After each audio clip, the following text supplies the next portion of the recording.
I want to say my previous post, I had the wrong year. I had 1778. It was just a typo because I put it on my phone, and this is not what I have actually on my computer. Anyway, and this is my iPad. It has the actual date too. I wanted to talk about. I didn't misspeak in anything that I said there. It's just the visual aid wasn't correct, and there was something that if I had the right year, you would see that the eclipse in Aquarius, which happened on the 17th, and this is why we had the bombs in Iran and Israel and all that stuff. But if you see here, this eclipse is at 28 degrees and it's sitting on top of USA's moon. The moon represents USA. It represents people of that country. And this is the people of USA. The eclipse is going to change something, has already.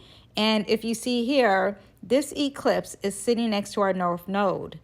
In the sign Pisces, when the eclipse, whatever node is sitting next to, that means, are we gaining something? Are we losing something? There's something new, but when we're in the sign Pisces, there's something ending. So there's a new beginning of an end, if that makes sense, okay? I'm not sure if I mentioned Jupiter. Jupiter's in the sign Cancer. It was retrograding at the time of this eclipse. It went direct as of now, as of this week. But when it's retrograding, it's sitting on top of USA's sun. So this is usually Jupiter is about expansion, and it's about good luck and abundance.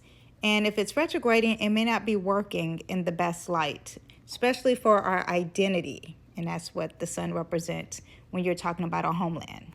Lastly, I want to mention that Jupiter in the sky is squaring USA's Saturn in Libra. Saturn represents government. Saturn represents restriction. It represents reality, long-term goals.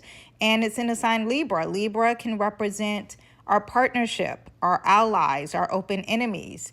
And there is no abundance or luck when it comes to either government, that represents us, when it comes to our boundaries and our restrictions, when it comes to us thinking long-term and being responsible, and or maybe it's in regards to our partnership, and this could represent either Israel or our open enemies, which could represent Iran.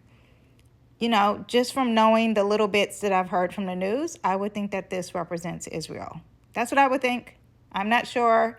We are talking about the 11th house. 11th house represents networking and really friendship. So if Israel is part of the friendship of